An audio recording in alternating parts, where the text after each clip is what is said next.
جو بھی آپ سے غیر ارادی طور پر یا یہ کہ آپ نے کوئی گناہ ارادی طور پر بھی کر لیا، اللہ تعالیٰ اس کی سزا اسی دنیا میں دے کر آخرت کی سزا سے محفوظ کر دیتا ہے۔ گویا کہ اس سے بڑا خیر کیا ہوگا؟ یہاں کی سزا کیا ہے؟ جھیل لی آپ نے، بخار آ گیا، ٹانگ ٹوٹ گئی، چلیے 3 مہینے آپ بستر پر پڑے رہے نا، اور کیا ہوا؟ کچھ نہیں۔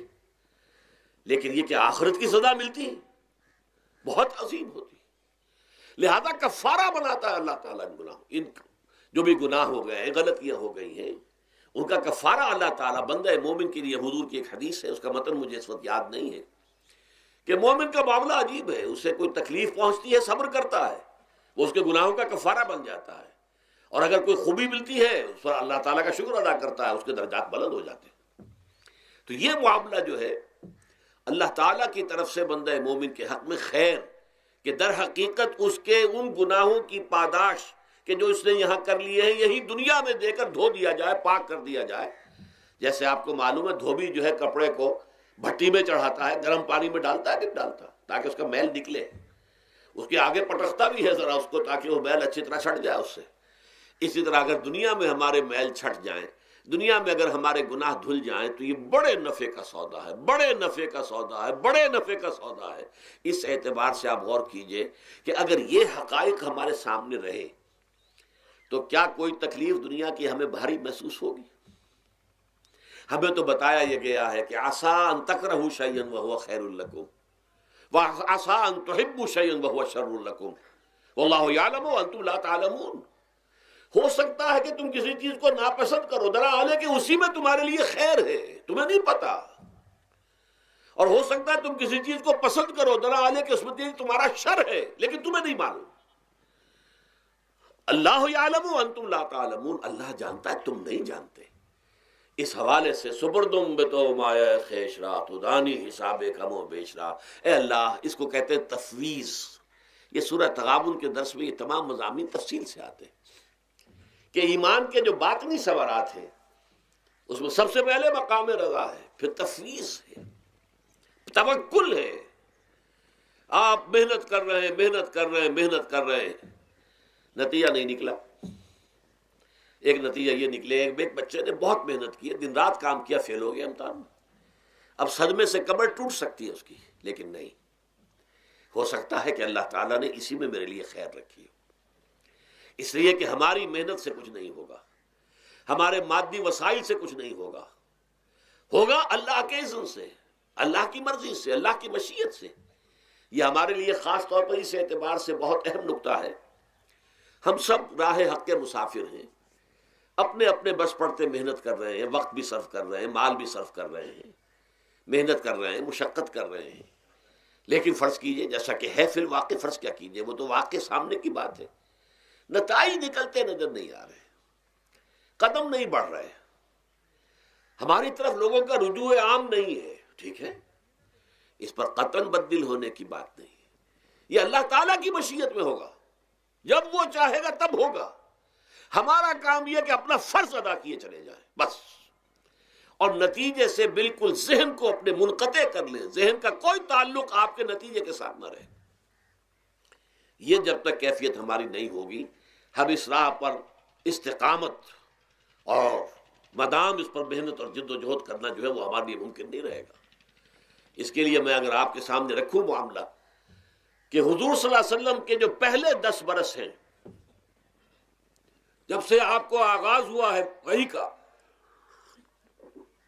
اس کے بعد سے پہلے 10 برس دن رات کی محنت، شدید مشقت، یہاں تک کہ اللہ بھی روک رہا ہے، نبی آپ اپنے آپ کو ہلاک کر لیں گے، لعلک باخع نفسک الا یکونوا مؤمنین، کیا آپ اپنے آپ کو اس صدمے میں ہلاک کر لیں گے؟ یہ ایمان نہیں لا رہے، اس قدر صدمہ۔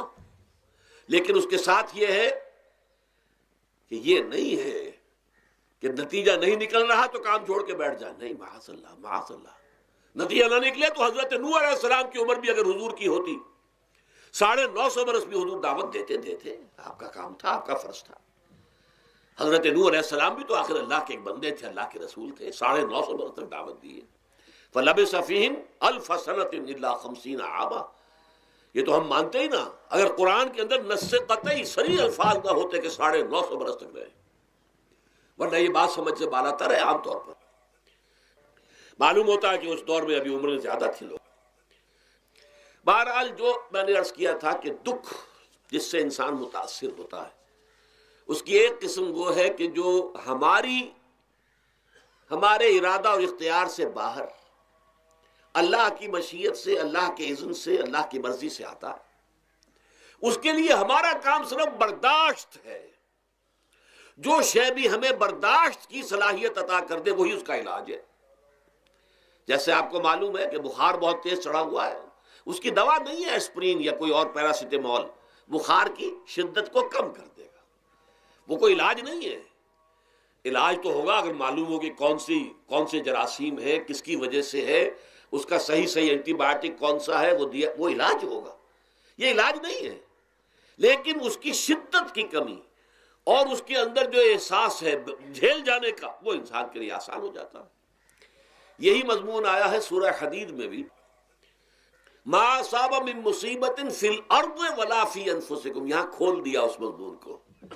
میں نے عرض کیا تھا نا کہ یہ آفت سماوی بڑے پیمانے پر بھی ہو سکتی ہے، زمین میں یعنی زلزلہ آ گیا، فلڈ آ گیا، طوفان آ گیا، ولا فی انفسکم، خاص تمہاری جان میں، تمہیں بخار ہو گیا، تمہیں ٹی بی لگ گئی، تمہیں کوئی اور بیماری آ گئی، تمہیں کینسر ہو گیا، معاذ اللہ ثم معاذ اللہ، ہوتا ہے، آخر ہوتا ہے، دنیا میں انسانی زندگی کے ساتھ یہ ساری چیزیں لگی ہوئی ہیں۔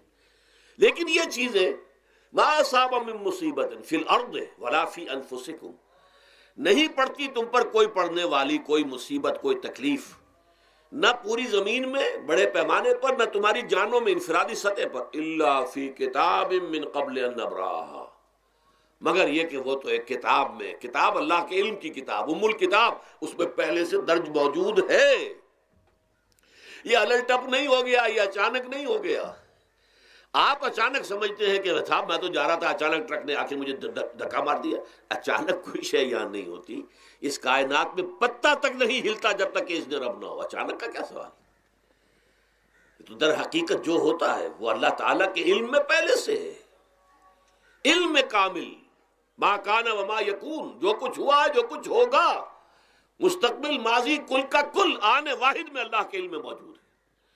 لہذا یہاں اچانک کچھ نہیں ہوتا، جو بھی آیا ہے اللہ کے اذن سے آیا ہے، اور یہ پہلے سے اللہ کے علم کے اندر موجود تھا، لکھا ہوا تھا، الا فی کتاب من قبل ان نبراہا ان ذلک علی اللہ یسیر۔ یہ تمہیں تو مشکل نظر آئے گا لیکن اللہ پر بڑا آسان ہے، اللہ کا علم کامل ہے، ما کانا ما یکون کو حاوی ہے، لکہ لا تاسوا علی ما فاتکم، تاکہ تم افسوس نہ کیا کرو ان چیزوں پر جو تم سے چھوٹ جائیں، جاتی رہیں، چھن جائیں۔ کوئی موقع تھا ہاتھ سے نکل گیا، کوئی دولت تھی اس پر ڈاکہ پڑ گیا، کوئی اور مصیبت ہے وہ آ گئی، کوئی عزیز فوت ہو گیا، اکلوتا بیٹا تھا فوت ہو گیا، وغیرہ وغیرہ۔ ما فاتکم، فات سے ہی فوتیدگی ہے نا، جو شے بھی نکل جائے، چلی جائے، ہاتھ سے جاتی رہے، چاہے وہ کوئی آپ کا عزیز تھا جو فوت ہو گیا تو آپ کے ہاتھ سے نکل گیا، یا کوئی مال تھا جو آپ کے قبضے سے نکل گیا، ڈاکہ پڑ گیا، چوری ہو گئی، نقصان ہو گیا کاروبار میں بہت بڑا، اس پر افسوس نہ کیا کرو۔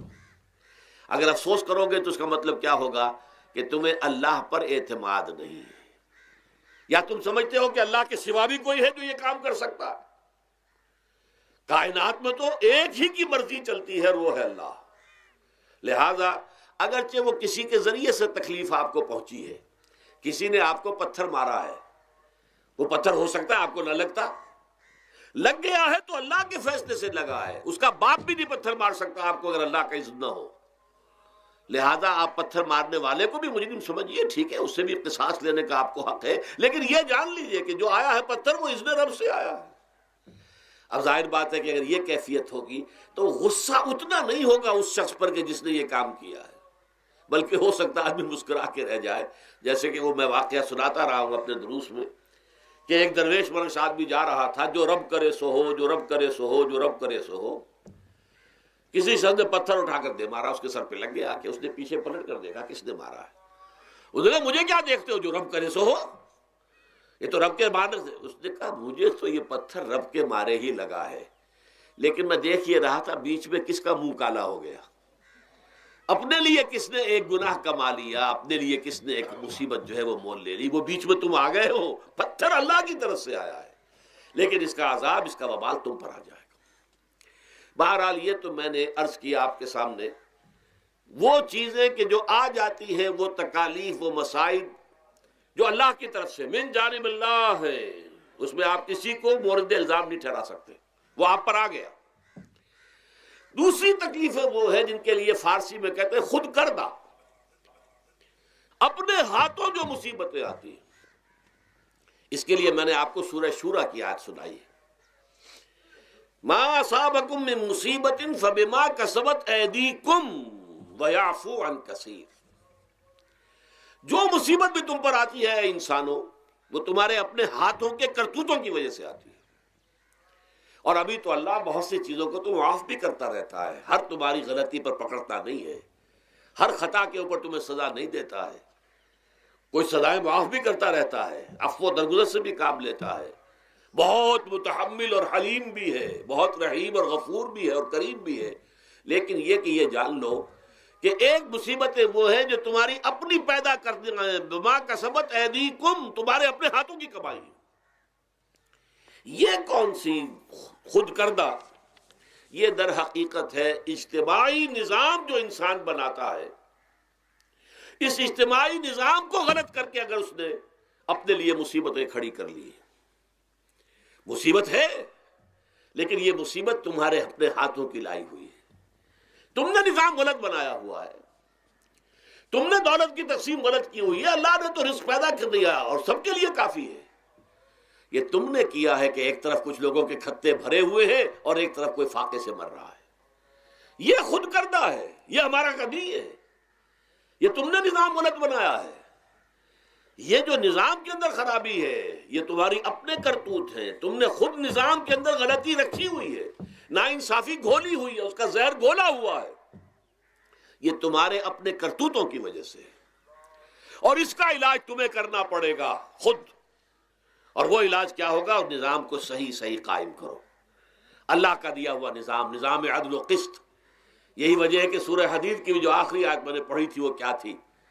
اللہ تعالیٰ فرماتا ہے کہ ہم نے تو اپنے رسولوں کو بھیجا اس لیے, کتابیں نازل اس لیے کی. لقد ارسلنا رسلنا بالبینات, ہم اپنے رسولوں کو بھیجتے رہے معجزوں کے ساتھ, واضح نشانیوں کے ساتھ. وانزلنا معهم الکتاب والمیزان, ان کے ساتھ ہم نے کتاب اتاری, میزان اتاری.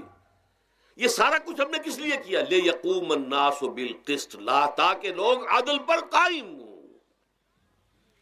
اب اگر تم نے اس عدل کے نظام کو چھوڑ کر اللہ کے دیے ہوئے نظام کو تج کر تم نے خود اپنا نظام بنا لیا, تو ظاہر بات ہے سرمایہ دار جب نظام بنائے گا تو وہ مزدور کے بارے میں نہیں سوچ سکتا, اسے تو اپنی مصلحتیں نظر آئیں گی, اس کے سامنے تو اپنا نفع ہوگا.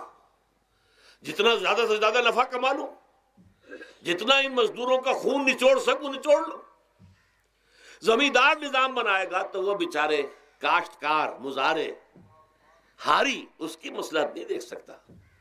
وہ تو کہے گا مجھے اپنے بچوں کو انگلستان بھیجنا ہے تعلیم کے لیے, مجھے اپنے لیے جو ہے اسلام آباد میں بھی بنگلہ بنانا ہے اور پری میں بھی بنانا ہے, اور پھر مجھے تو ایئر کنڈیشن بنگلے چاہیے ہر جگہ پر. وہ تو اپنے مصلحت کو دیکھے گا. وہ غریب کے ساتھ کیا بیت رہی ہے جو دن رات کی محنت اور مشقت کر رہا ہے, جس نے ہل چلایا ہے, جس نے بیج ڈالا ہے, جس نے پانی دیا ہے, جس نے فصل کی دیکھ بھال کی ہے, جس نے پھر فصل کاٹی ہے, اس کے لیے تو بمشکل 2 وقت کا گزارا, وہ بھی بمشکل. اور اس کے علاوہ نہ اس کے بچے کے لیے علاج معالجے کی کوئی سہولت ہے, نہ اس کی اولاد کے لیے تعلیم کی کوئی کا بندوبست ہے. لیکن یہ کہ اسی کی محنت کے نتیجے میں عیش اڑا رہا ہے وہ زمیندار اور جاگیردار. ان کے محل ہیں, ایئر کنڈیشنڈ ہیں, ان کے بچے انگلستان اور امریکہ میں تعلیم حاصل کرتے ہیں. اب آگے بڑھ کر انہوں نے کارخانے دار بھی وہ بن گئے. وہی لوگ ہیں کہ جو اعلیٰ تعلیم حاصل وہ کرتے تھے وہی بیوروکریٹس بنتے ہیں, انہی میں بڑے بڑے افسر آئیں گے. عام آدمی جو ہے وہ تو شاذ نکل آتے ہیں, کچھ لوگ بہت ذہین بچے بھی ہوتے ہیں, غربا کے بچے بھی ہوتے ہیں, کبھی کبھی نکل آتے ہیں, لیکن وہ تو کوئی 1-2 دانے ہوں گے ایسے جو بہت ہی انتہائی طور پر غیر معمولی طور پر ذہین ہو. عام بچہ کہاں کرے گا, کیسے جائے گا؟ لہذا وہ پیچھے رہ جائے گا، وہ جونیئر کلرک ہوگا یا بہت تیر مارے گا سینئر کلرک ہو جائے گا، اپر گریڈ کلرک ہو جائے گا لوور گریڈ کلرک سے بڑھ کر۔ اللہ اللہ خیر صلاح۔ یہ کمشنر کون ہوں گے، ڈپٹی کمشنر کون ہوں گے، یہ تو ظاہر بات ہے اسی، سیکریٹری کون ہوں گے، یہ 22 گریڈ والے کون ہوں گے، 21 گریڈ والے کون ہوں گے، ان کی اکثریت انہی لوگوں میں سے ہوگی۔ اس حوالے سے یہ جو غلطی، یہ جو دکھ ہے، یہ دکھ تمہارا اپنا پیدا کرتا ہے، اور خود کردہ رہا علاج نہیں، اس کا علاج اور کچھ نہیں ہے جب تک کہ تم خود اپنے طرز عمل کو نہیں بدلو گے۔ اب یہ جو دکھ ہے میں اس میں سے چند کو آپ کے سامنے گنوانا چاہتا ہوں۔ دیکھیے، سب سے پہلا دکھ جو دنیا میں انسان نے خود پیدا کیا سماجی سطح پر، یہ پیدائشی طور پر نیچ ہے اور یہ پیدائشی طور پر اونچا ہے، یہ مسلی ہے اور یہ سید ہے۔ ہمارے ہاں تو پھر بھی اللہ کا فضل ہے کہ اتنا زیادہ فرق و تفاوت نہیں۔ ہندوؤں میں یہ شودر ہے اور یہ برہمن ہے، علم حاصل کرنا برہمن کا حق ہے، شودر کا حق ہی نہیں ہے۔ اور شودر کے کان میں اگر اشلوک بھی پڑ جائے کہیں بغیر ارادے کے، کہیں جا رہا تھا اور کہیں گیتا کے اشلوک ہو رہے تھے اس نے سن لیے، تو اس کی سزا کیا ہے؟ سیسا جو ہے اس کو پگھلا کر اور وہ اس کے کان میں ڈال دیا جائے تاکہ سماعت ہی ختم ہو جائے۔